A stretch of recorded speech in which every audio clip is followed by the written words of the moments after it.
درخت کو جب دیمک چاٹتی ہے نا تو اینڈ پہ پتہ چلتا ہے جب درخت گرتا ہے. دیکھیں پاکستان پہ خاص اللہ کا کرم ہے, ہر بندہ کھا رہا ہے. بقول عمران خان صاحب کے ہم کرائے کے قاتل تھے, ہم امریکہ کی غلامی کرتے تھے, اس کے اگینسٹ ہمیں معاوضہ ملتا تھا ڈالرز کی شکل میں, تو ضیاء کا دور بڑا خوشحال تھا.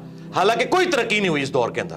پاکستان میں پاورٹی سرکل سے باہر نکلنے کا واحد ذریعہ اب تعلیم رہ گئی ہے. اس کا جیک لگتا ہے نا, یورپ امریکہ میں چلا جائے اعلیٰ تعلیم کے لیے, وہاں سے ریمیٹنس اس ملک کو بھیجے. اس ملک میں اب عام بچوں کے لیے کوئی نوکریاں نہیں ہیں. یقین کریں پی ایچ ڈی بچے اور بچیاں 30-40 ہزار کی نوکریاں کر رہی ہیں. باقی آپ گورنمنٹ سے, اسٹیبلشمنٹ سے, پولیٹیشین سے کوئی امید نہ رکھیں. اچھا سر, ابھی ذکر کیا چونکہ آپ نے واصف صاحب کا, تو ایک ان کا جملہ ہم سنتے ہیں کہ پاکستان نور ہے اور نور کو زوال نہیں ہے. اب لیکن میں فلسفیکلی آپ سے پوچھنا چاہ رہا ہوں کہ قوموں کا رائز اینڈ فال ہوتا ہے.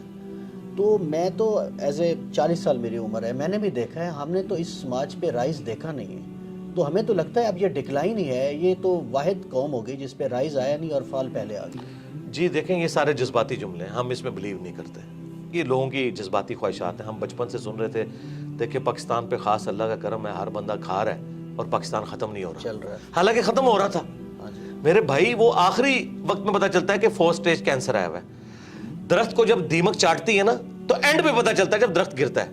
ہم تو اس وقت بھی کہہ رہے تھے کہ یار ایسا نہیں ہے, اس کو روحانیت کے ساتھ نہ جوڑیں. لیس للانسان الا ما سعی, اللہ نے دنیا کو اسباب کے ساتھ جوڑا ہے. انسان کے لیے وہی ہے جس کی وہ کوشش کرتا ہے. ایسے نہیں ہوگا. آپ اگر سردیوں میں ٹھنڈے فرش کے اوپر ننگے پاؤں پھریں گے تو انشاءاللہ ضرور بیمار ہوں گے. آپ بسم اللہ پڑھ کے ساکٹ میں 2 انگلیاں دیں گے تو انشاءاللہ ضرور موت کا شکار ہوں گے. یہ کون سا آپ نے دین بنایا ہوا ہے کہ جی وہ جی اللہ تعالیٰ کا خاص کرم ہے. اللہ تعالیٰ نے تو, اللہ کا تو کوئی رشتہ دار نہیں ہے. سیدھی سی بات ہے. جب خلافت راشدہ ختم ہو گئی 30 سال کے بعد, ٹھیک ہے, بنو امیہ ختم ہوگی, بنو عباس ختم ہوگی, سلطنت عثمانیہ ختم ہوگی, رومنز, پرشینز, اور سب سے بڑی گریٹ بریٹن جن کی حکومت میں سورج ہی غروب نہیں ہوتا تھا, وہ ختم ہو گیا. تو یہ بات بالکل جذباتی جملے.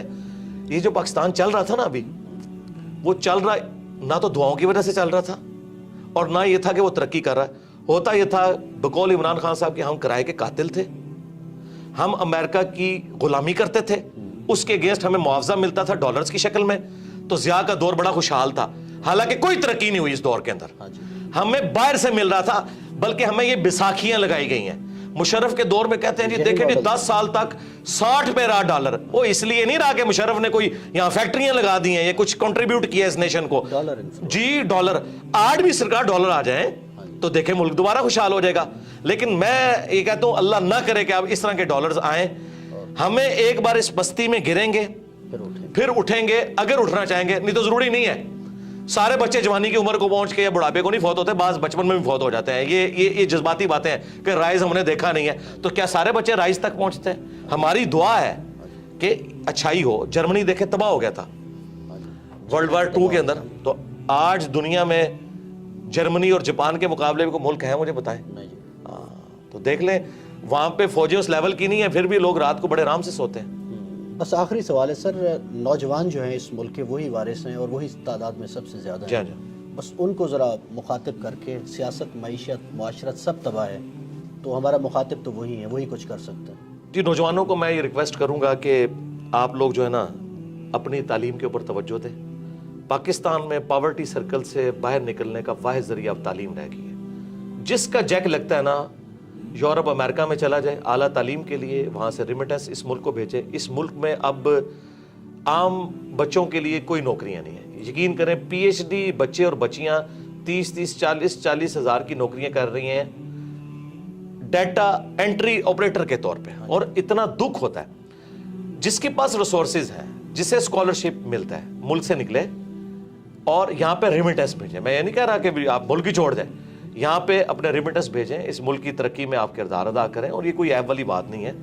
اس وقت بھی آلموسٹ 1 کروڑ کے قریب پاکستانی باہر کے ملک میں بیٹھا ہوا ہے. اور اپنی تعلیم کے اوپر توجہ دیں. اور اگر کسی کے والدین کا کوئی کاروبار ہے تو تعلیم کے ساتھ اس کاروبار میں بیٹھنے میں کوئی آر محسوس نہ کریں. یقین کریں کتنے ان پڑھ لوگ ہیں جنہوں نے ہزاروں پڑھے لکھے نوجوانوں کو جابز دی ہوئی ہیں.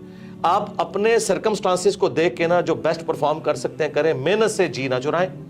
اور آپ جتنی اپنی ایفرٹ پٹ کر سکتے ہیں نا اپنا مستقبل بنانے کے لیے وہ کوشش کریں. باقی آپ گورنمنٹ سے, اسٹیبلشمنٹ سے, پولیٹیشین سے کوئی امید نہ رکھیں. بالکل کوئی دور دور تک حالات و واقعات یہاں نظر نہیں آ رہے ہیں. جس کا کوئی جیک لگتا ہے بھائی یہاں سے نکلیں اور یہاں آپ